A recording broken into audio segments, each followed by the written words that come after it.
Estados Unidos by way of OC, Los Angeles, and the West Coast.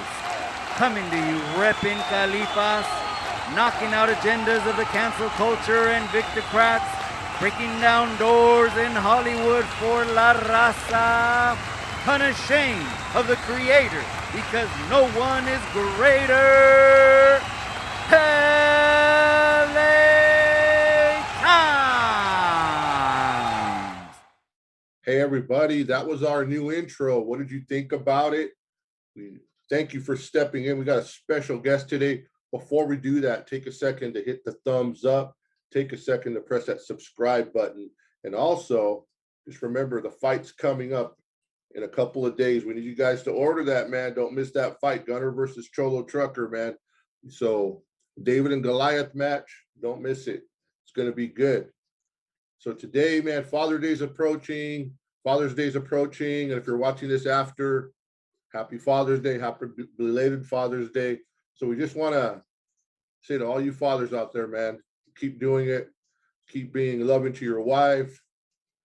Keep supporting your kids. And if you're out of communication with them, don't give up trying, man, respectfully. So today we have a special guest, former correctional officer, Julie. Welcome to the LA Times. Thank you. It's good to see you.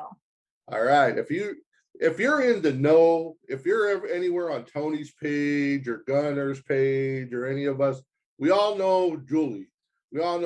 She visits our pages, she supports, but not a lot of people know her story.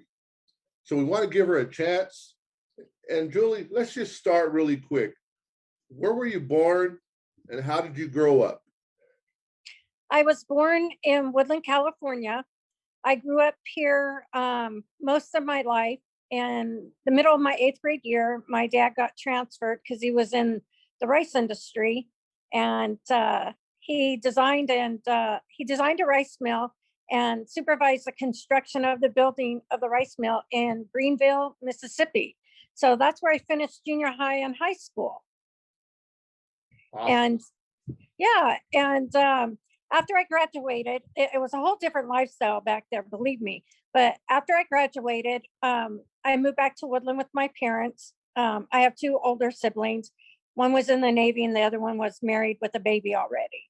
So I came back to Woodland and I started working for a pediatric dentist. And as I was working there, we had a patient. Hold you real quick. We got to hold you real quick, Julie.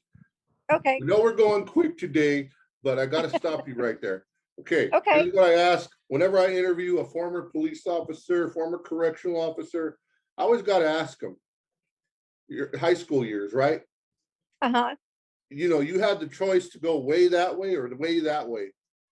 What were your influences that made it okay for you to become a correctional officer, sheriff, and all that? Well, as I was growing up in Mississippi, it was very different back there. I went to a private, pretty much all-white school. We had 1 Hispanic in my class and probably about maybe 20 or 30 Chinese kids that went to school. So not to be hoity-toity, but it was a very upper middle class to rich high school. So as far as influence went, there was only a handful of kids in my class that were into drugs. The rest of us weren't. I was never influenced by that whatsoever. And that kind of brings me back to my childhood. I had an uncle when I was in the 2nd grade that was arrested for drugs and transportation of drugs and weapons. And so learning at a young age that those things were not good, and my parents put the fear of God into us at the time. I never ever experienced with any illegal drugs or never got in the wrong crowd, and life was very different there. If I would have gone to high school in Woodland, maybe things would have been a lot different. Maybe I would have had a lot of bad influences, but I just feel very fortunate that my brother, sister, and I, we didn't have any of those experiences. And in our high school, we didn't have any gangs at all. I'd never heard of gangs until I became a correctional officer. So that's kind of my upbringing there. And then moving back to Woodland, I worked for a pediatric dentist. One of the deputies, his son was a patient of ours. And he said, "Hey, Julie, we're switching over the jail mostly from deputies to correctional officers." And he goes, "You have the personality and dealing with the public that you would make a great officer." He goes, "Why don't you go down to the county and apply?" And so I did. And at the same time, I was applying for CDCR, as they call it now. And I didn't pass there because I have one bad eye. And they're very particular on your eyesight and things, to where the county was a little bit more lax. So the whole process of me becoming a correctional officer took about 1 year from the time I applied and going through interviews and backgrounds and polygraphs and a psych test. It was like a year later, in January of 1988, that's when I was hired, and that's when I started. And coming from a very conservative home and being a Christian most of my life, I had never been exposed, I guess I would say, to that type of lifestyle, and nor the language, nor anything like that. And it was very interesting to me because, when you first hear all these words you've never heard before, my mouth hung open so wide a lot of times. And then once you kind of get in that field, from all your training, you know what you're dealing with. And like I said, I had never heard of gangs before. And it was kind of a big thing that at the sheriff's department at the time, we had a deputy that was hired from San Francisco to basically be our gang officer and to educate all of us on tattoos, what gangs were like, things to watch out from. Because in Yolo County back then, we didn't really have a problem and whatnot. And as time went on, yes, we ended up putting real bad gang members in what we called our cross felony, which nowadays would be ad-sag. And especially if we had a Southern inmate, because bottom line, it was 99.9% Northern people. And as they call them, the woods, the white people, and different people like that. And so we had 2 male pods that held 76 men. We had a female housing unit that held about 42 women, and our classification and our protective custody. So needless to say, I started out working in booking when we moved to the new jail. And it was very interesting patting down females because they want a female officer to do that. And so one day I was patting down one of our, as I say, local drunks, and I was patting her down, and Woodland PD had brought her in. And then one of my coworkers, who was one of our S&I officers, security investigation, and he was a deputy, they were all in the booking area with me as we pat down because it was a separate area. And unfortunately, this lady was a mother-in-law to one of the Woodland PD sergeants. Anyways, I'm patting her down and her head's down like this. And all of a sudden she looks at me and she goes, "Are you a beautician?" And we just all busted up laughing and whatnot. And the Woodland PD officer goes, "Well, Julie, you do look pretty enough to be a beautician." I used to get that all the time. But I want to kind of go into our male housing unit. I was very fortunate. I didn't have that many fights when I was working.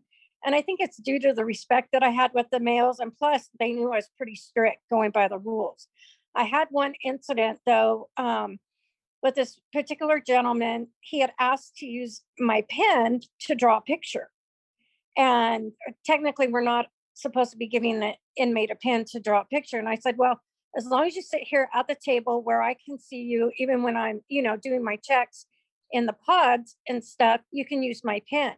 Because I allowed him to use my pen when he went to DVI, he was writing letters to one of his, I will say, soldiers, and those letters were written to me. Well, anytime we got a letter like that, we immediately tell our sergeant, we alert SNI. Well, and they said, Julie, tell Mr. So-and-so to tell his friend in DVI to quit writing you. Well, I did that. I did that on 3 occasions because I was getting 3 letters. What he was trying to do is he was trying to get me basically to bring in contraband, which was drugs. And I was not going to do that. I was not going to lose my job over that.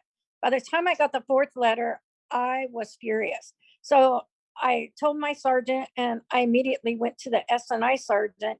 She called down to DVI and said, look, one of our female officers is getting harassed by your particular inmate down there. He needs to quit writing to her and trying to get her trapped into something that she's not going to do. So unfortunately, as you would say, they gave him a really bad elevator ride.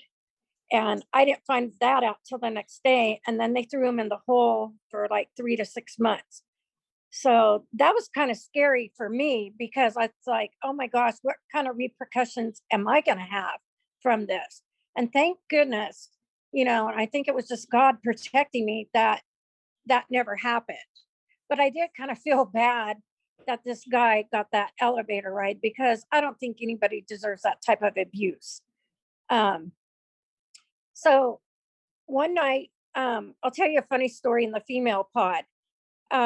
We had this one inmate and she was locked in our ADSEG unit. And there it was such a small pod. We only had 2 ADSEG cells for these women. And it was nighttime. I was working the night shift and she would not quit singing. And she was being so disruptive to the other females. And she was singing, I got the whole world in my hands. And she kept singing that over and over. And all the lights were going on. And they're like, Miss T, would you please get her to stop singing? So I called my coworker in the next pod, and it was locked after lockdown time at nighttime. So he came over, and I said, listen to her. Everybody's upset because she won't quit singing. So he pressed her button, and he said, Phyllis, this is God talking to you. My child, I want you to quit singing and go to sleep. And when he did that, she just was quiet as a mouse and went to sleep. And he and I busted up over that because that was kind of a funny incident because in jail, you don't really have that many funny incidents. But getting back to the males, it was interesting because pretty much back then, we didn't have a lot of heavy hitters, but we did have a lot of, like I said, Northerners and people that were associates and that type of thing with different gangs, with the Aryan Brotherhood and different white power type situations. And we had a lot of African Americans and they were associated with gangs. One of the neat stories I had was, of course, a county jail holds federal inmates, state inmates, and county inmates. And this one gentleman happened to be a federal inmate, and he came to know Christ while he was in jail.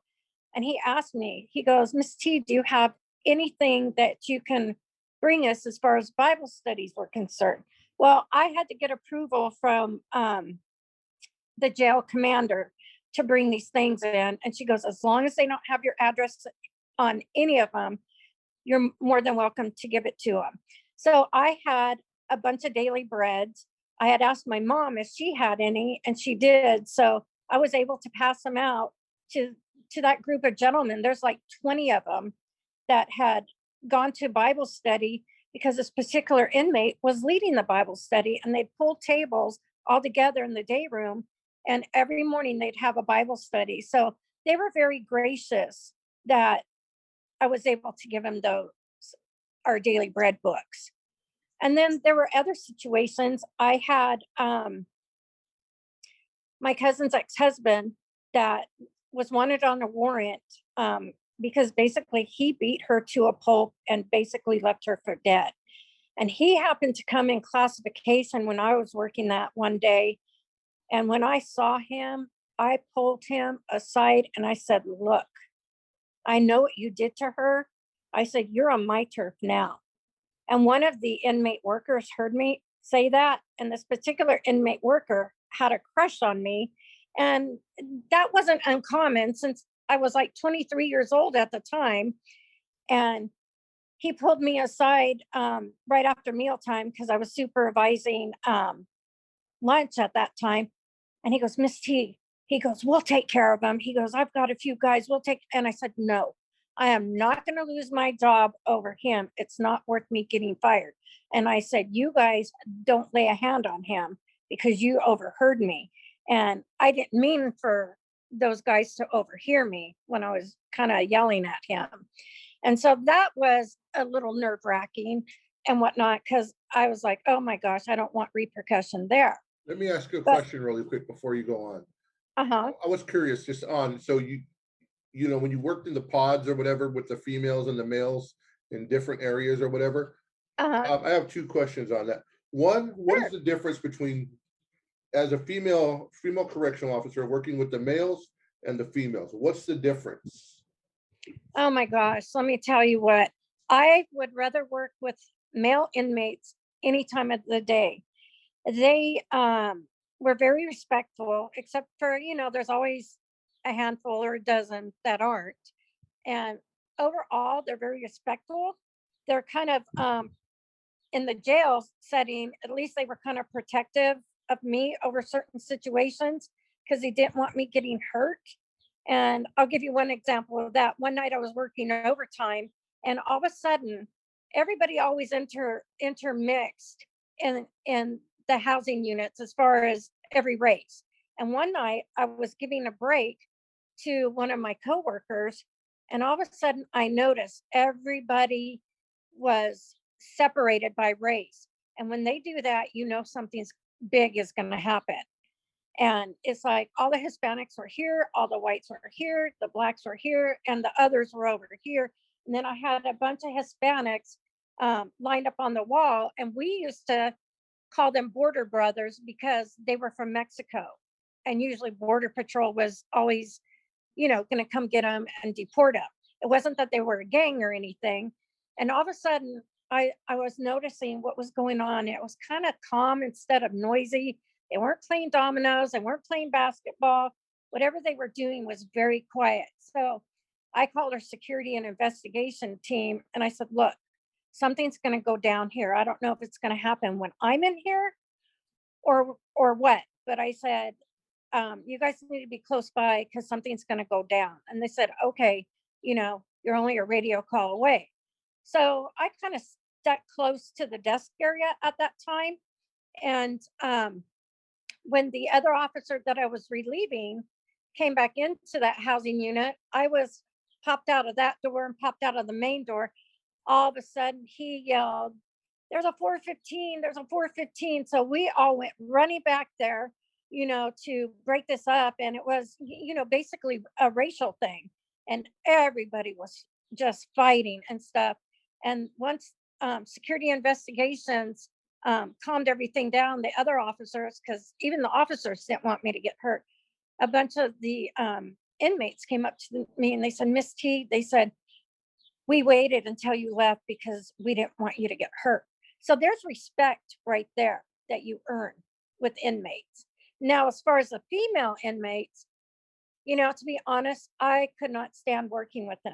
Can you imagine 42 female inmates PMSing at the same time or being on their period? I mean, they get nasty. When they fight, they don't have any rules. They will pull hair, they'll punch, they'll kick, they'll bite, whatever they can do. So, you know, me and some other officers, we had to break up some fights. And it was just, they were nasty when they fought. You know, of course, they weren't into any gangs and things like that, but their attitudes and their moodiness, it was just a completely different story than working with the male inmates. You're putting fear in me, man. Just imagining that many, that'd be crazy. But you know, especially as a Christian, and you said you came in like not even hearing all these words and everything. So how do you focus as a correctional guard, let alone a Christian, in the middle of all that? And in the middle of all that, you know, Paul, I'm going to be honest with you. that influence on me, I started picking up the language, and I started actually cussing like a sailor.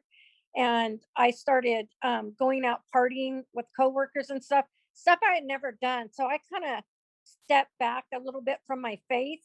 And one officer used to work with my mother, and he came in and he said, "You know what, Julie?" He goes, "The way you're talking and stuff," he goes, "I would never know that you were a Christian." And let me tell you what, I was so convicted by that. But getting back to like females, when they'd go out to court and when they came back, we had to strip search them. And the very first time I did a strip search was so humiliating to me. This particular inmate, she came in and she was known to basically put things up her vajayjay, so to Yes. speak, like drugs and things like that. And I had to strip search her. And she was very hardcore. She'd been in and out of prison. And she goes, "Well, Officer Tolson, how did you like that? Getting to see my body?" And she kind of was like embarrassing me and almost like hitting on me at the same time. And I was just like, I was in shock. My mouth hung open wide. And of course, my sergeant, she just started cracking up. She goes, "Julie, just ignore her. She's trying to get your goat," which she was. And as far as strip searching female inmates, oh my gosh, Paul, you appreciate what God gave you in your body, because you see people, when their veins collapse, when they're heroin addicts and they're shooting up drugs. We had one gal, she was a prostitute from West Sacramento, and basically she didn't have anywhere else to shoot up but her breast. And her breast was so abscessed that she almost lost it. Our Wow. medical team had to you know, treat her right away. But with females, they have an extra cavity than males, and Yeah. they do try to bring things in. And we have had females get caught with bringing in heroin and being high, and then having to write reports and things like that. So, as far as showers go with the females, we always kind of had to look to make sure somebody else wasn't in there with them, because one situation at our old jail, we had two female inmates. They're from state prison, and basically they were bull dykes. And one morning when I was lining everybody up to go to breakfast, I had never seen so many hickeys on females in my life. I looked at my sergeant, she looked at me and smiled, because I was young and naive. I didn't know what was going on. And so finally, after breakfast, I was like, "Sergeant O'Neill, did you see that?" She goes, "Yeah, Julie." She goes, "Obviously, those two women from prison were basically trying to get with everybody, or they did. And unfortunately, because they weren't caught, they couldn't do anything about it." And um, Let me I'm ask going to get, this. Are mhm. are are the inmates there, the females and males, are they separated by race in that county jail? In a cell, or is it dorm living, or what is it? Well, they're all cells. And at the old jail, they were all behind bars and they weren't segregated by race. But when we moved over to the new jail, where they were housing units with the pods in there, pretty much they were unlocked at 6:30 in the morning for breakfast, and they were locked down only 2 hours out of our shift to kind of give us a break and that type of thing, to get caught up with paperwork and reports, incident reports for whatever happened when somebody disrespected you or they got in a fight or what have you. And so they were locked down for about 2 hours a day, and they were let out right before dinner time. And that kind of 2 hours also, the phones were off because people were going to court. So they didn't want their outside people knowing that they were going to court on that particular day, so they wouldn't bring things back in. Now, as a female officer, we did not strip search males. It was males that did that, and then females that strip search females. But working in a man's pod, seeing them open in the shower like that at times are embarrassing, because sometimes, when you're walking by, there's an open shower right there. It's for one individual in that particular pod, and the other guys are out watching TV or playing dominoes or ping pong at the time, because you have to remember, a county jail, basically you're innocent until proven guilty, and a county jail is just a holding facility that the sheriff in the county has in case you can't OR out or you can't afford bail. But it's different for federal and state inmates. Say somebody's in there on a parole hold and they're getting ready to go back to prison. But getting back to the shower, there were times that some of the guys would say, "Hey, Miss T, do you want a little piece of this?" And it's like when they did that, you kind of glanced over, and I was embarrassed because we also had to make sure that there weren't male on males in the showers. So, but male officers weren't allowed to work with the females because in the past, in the old jail, years past, even before I was hired, there were incidences of deputy sheriffs getting together with the female inmates. And unfortunately, those people ended up getting fired. So they never let the males after that work in the female housing unit. And as far as like the male housing unit, pretty much everybody was respectful. I had this one inmate, he was known as the Raider Bandit. I'm not going to mention his name, but I'm sure if you look that up, you'll know. And he was doing all kinds of bank robberies with Bank of America just so he could get his Raider tickets. He had used to work for Bank of America, so he knew all the ins and outs. So he was known as the Raider Bandit. Well, I tell you what, he was one of the most difficult inmates I had ever worked with. He harassed me so much. I was constantly writing him up every day, every day. And of course, inmates have grievances that they can write on the officers. And then our sergeants have to check our reports. They have to talk to us about the situations that were at hand and whatnot. And sometimes people were disciplined because of those grievances. And other times the sergeants are like, okay, well, we know how he's acting, not just towards you, but other officers, whether they're male or female. So, you know, our sergeants kind of took that into consideration. So that's kind of the gist about working with male inmates and female inmates. Yeah, yeah. And I remember being in there. I remember people passing around grievances against officers, you know, and I remember passing on some of them because some of them were just bogus because that particular inmate had an issue with that officer. So he makes a grievance and wants everybody to sign it. So yeah, they can make bogus grievances against you guys. And then the Raider Bandit, what about year? What year was that?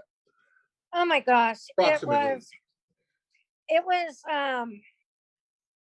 probably around 1990, 91, because we had one of the local, well, it wasn't local, but we had one of the, excuse me, somebody's emailed me. We had one of, you know, like Access Hollywood, that kind of thing, and Entertainment Tonight, that type of thing. Well, I don't know if it was Inside Edition or some other TV show like that. They came in and interviewed my sergeant, and they interviewed him, and he was on national television back then about, you know, why he was robbing banks, you know, for Raider tickets and things like that, and how he eventually got caught. So that was kind of a little famous thing, and of course he gloated about that. And I just laugh to myself because I have a bunch of guys here on my channel who visit. I always joke with them about the Raiders, how horrible they are. And I go, so I'm just thinking, like, why would anybody want to steal Raider tickets or do that for the Raiders, Raider dude, and all you guys? I'm just joking, man, because they all pick on me. They pick on me because I'm a Ram fan, and they're sorry too. So I just pick on my Raider guys. So, and plus they all ranked out. They ranked out in LA, they ranked out in Oakland. Now they went to Vegas. They're claim jumpers. So anyway. Well, they are. They can't decide where they want to be, you know?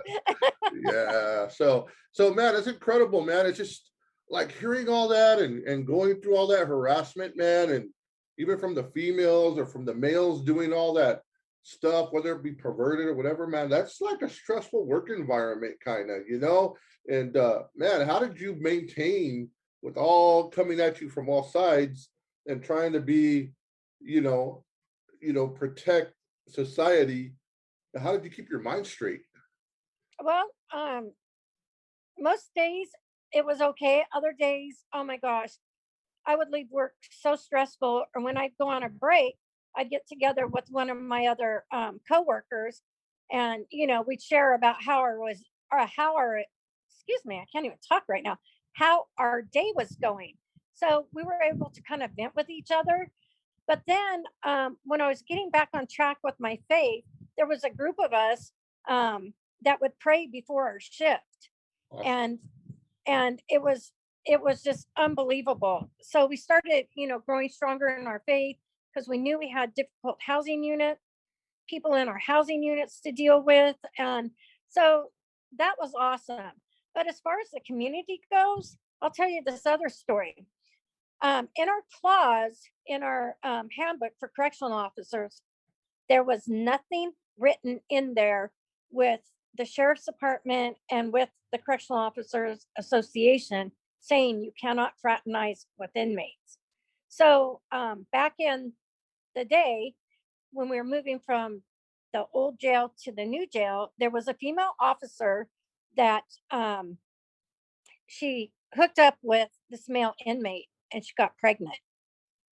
And so, anyways, as we're moving to the new jail, she's pregnant and they found out why and they fired her.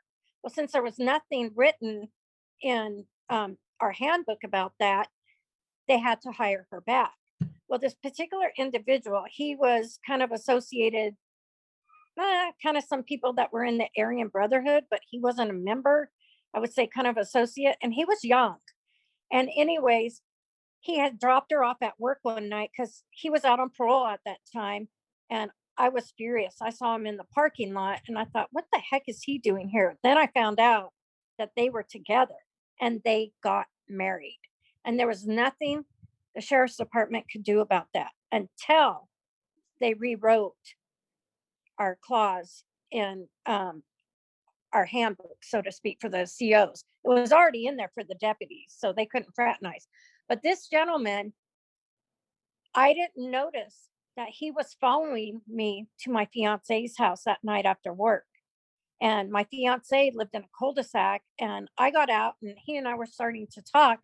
And all of a sudden, I saw this white Bronco, and he had this hand on the steering wheel, his left hand. He raised up his right hand like that and went bang, bang at me. And I was like, oh my gosh, I wonder if he's got a real gun. And I thought, this is harassment. So I immediately left and I went right back to the jail. I told our security investigation team what happened. They arrested him, got him on a parole hold, and I ended up having to testify, but because I'm the one that turned him in, but he also worked at a restaurant down towards Dunnigan, and he was doing the same thing when CHP officers came in and whatnot. So they didn't want him to know that basically I was the one that turned him in. So his parole officer and other people, they came and interviewed me about that situation away from him because he had a parole hearing right there, and they gave him like, I don't know, a year to a year and a half in prison because of that, because he threatened my life, even though it was just with his fingers, because they said, you know what, you probably had a gun in there too. And he may have, I don't know. But when you're doing that to any kind of law enforcement officer, that's a threat on my life and even the CHP officers' lives. Oh, So I got repercussion from that particular other officer, and she reamed me one day because I was working overtime on her shift. She goes, why did you do that to him? And da-da. I said, I don't care if it was him or anybody else. I would have done the same thing. So I said, you know what? Get off my back and stuff. I was always real strong, a very strong officer. And I was able to stand my ground with my coworkers or with inmates. that is crazy. That's a crazy story, man. It is. Because I think if he did that, he wouldn't have did that. He was trying to intimidate you. Well, Probably he to, was. yeah, probably to do something else or to control you or something. Because if they had wanted to take you out, really, they would have just did it and not did that. That's pretty dumb of him doing that. It was a dumb threat, and he paid for it, man. I mean, man, shouldn't do that. And then, so how was your work environment with that officer going forward after that?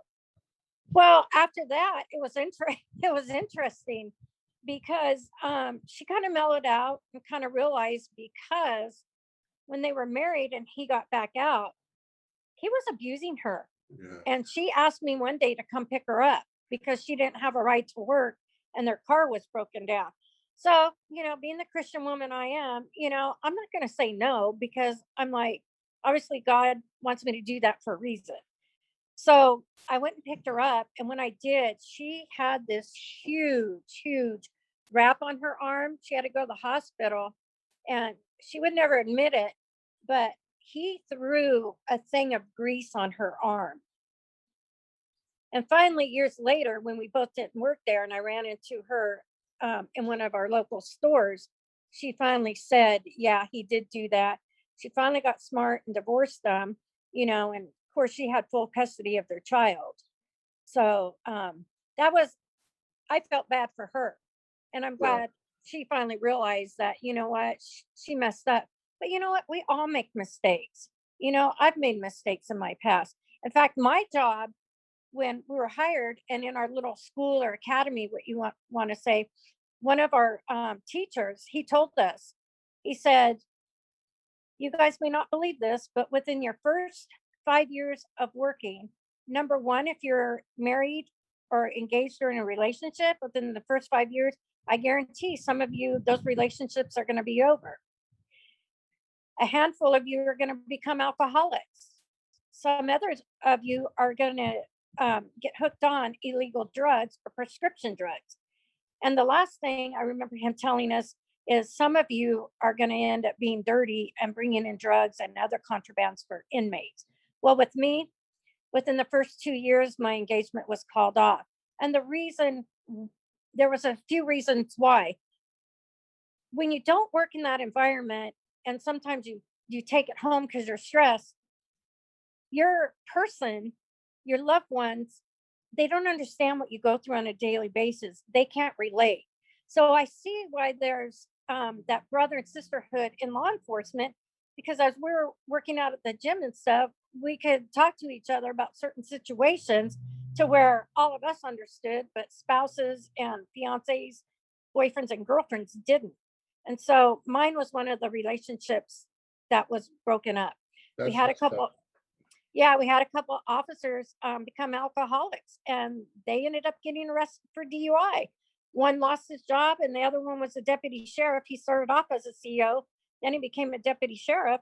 He got arrested for DUI, and I know that because I was on a ride along with one of our deputies one night, and we heard it over the radio. And because he was such a good officer, the sergeant actually handled it, and it was kind of like a quiet situation to where they didn't take him into the jail. They took him home to sober up, and I'm sure he had some kind of consequences to pay, but they did not fire him. I want to tell you about another incident as far as bringing in contraband. We had two people that ended up doing that. One, I used to switch shifts with him all the time.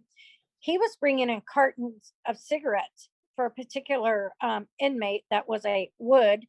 And in those cigarettes, he didn't know that he was bringing in gobs and gobs of heroin and syringes. And they were paying him buku money for that. And his wife worked in records, in the records department. And finally, one day, the YONET unit here in Yolo County got wind of what was going on. Plus, some of the inmates told on him about what he was doing for this other inmate. So he got arrested and he lost his job. He had to go to a different county jail. He never got prison time, but I'm sure he did some county time. And when this happened, his poor wife, she had no clue what was going on. And when they pulled her in and told her, she fainted. I felt so bad for them, because, especially for her, because they had a little baby. But you know what? She stuck with them through thick and thin. They're still married today, and they're both in different professions. And another incident is we had another guy that was actually a gang member that was a CO. Apparently, they didn't do his background good enough, or everybody they interviewed lied about who he was. He got caught bringing in drugs as well, and he was arrested. And the person he carpooled with was just in shock, because he couldn't believe that this particular officer was doing this. Not only that, that particular officer would call where I was living, I was sharing rent with another female officer, and that officer had a person that was a northerner. He allowed him to use our phone, and he was calling and harassing us. And we finally figured out what was going on, and it was just a terrible situation. But that officer got fired, so there were two bad eggs within our group. So that's pretty much. The ones you knew of, the ones you knew of. Yeah, I've known many officers in the day who bring in stuff, but you know, I don't It's know. not worth it. No, it's not worth it. It's not worth it. But once you bring in stuff for an inmate, man, you're kind of like, they control They have you. you. Yeah, they have you, because they could always say, hey, and then one more thing, and pressure, and that. So you know what? Did you ever work did you ever work or do shifts in the high power, the ADSEG and all that? Oh yeah, yeah. In the new jail, our ADSEG, it was called A2 pod. We had our own control unit there, and we had two classification cells in there, inmates waiting to be classified. That's actually where our PC was, and then our ADSEG was. And so every time I worked in that unit, we had to deliver their meals. And I can remember this one inmate, every time I would deliver his meal, he would complain about this or want more this and that. And I said, look, I'm not a waitress. I don't work at Denny's. I work here. This is what your issue is, and this is what you get. But if there's extra food at the end, you guys know that we always give it to you and stuff. So later in life, a few years back, I ran into that individual who became a Christian, and he was in and out of prison and whatnot. And we met up at a pregnancy support group dinner that my friend had bought a table for. I had no idea who this one person, he said he invited him and his wife. And when he sat down, we kept looking at each other like, I know you, I know you. And finally, I said, aren't you so and so? Weren't you in the county jail and in and out of prison? He goes, oh my gosh, Officer T. And I was like, yeah, it's me. And we kind of started laughing and talking. And then a group of us from church went to Steve's place here in Woodland, and in the banquet room. And there was a group of us, and he was giving his testimony. He goes, I have to tell you, he goes, Officer Tolson was one of the meanest and strictest officers that there was. I was like, really? And he goes, oh man. And then he told my friend kind of war stories about me. And he goes, wow. He goes, Julie's really changed. She's just so kicked back now and relaxed. She's got a good, she's got good faith, and she's just a good influence on people. So that was kind of one incident that what's funny is God probably had you like that back then to just be focused, man, because as inmates, even myself as a former inmate, we can manipulate so good. So you had to be, I think, a little bit stern.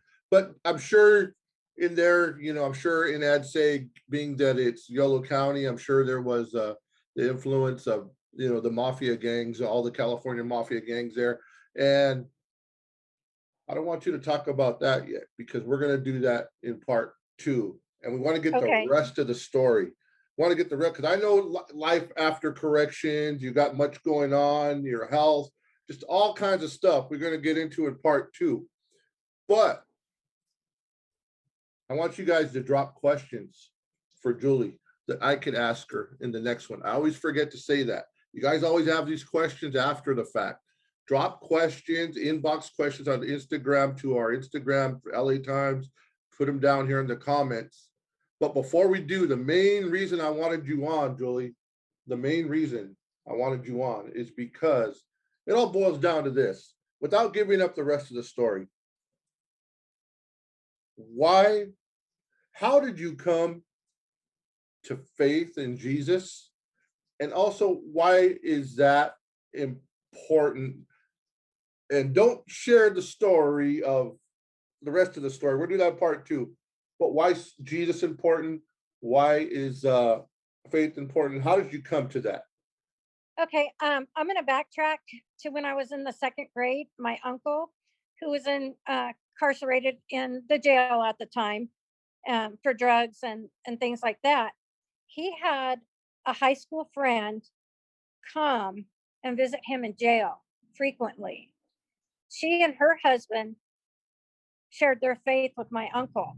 And from there, when he got out, he started sharing his faith with our family. And I'll get more probably into his story the next time as well. And because of that, and a neighbor inviting us to church, my sister and I, to Sunday school, it was that particular influence. Plus, my mother was taking piano lessons from a Christian lady that played the piano at our church at the time. So God was just working in all of our lives. And that particular, well, when I was going into fifth grade, I went to church camp. And the story the missionary did that just scared me to death, he got these paper dolls one night and a barrel and lit that barrel on fire. And he said, you know, if you don't know Jesus as your personal savior, this is what's going to happen to you.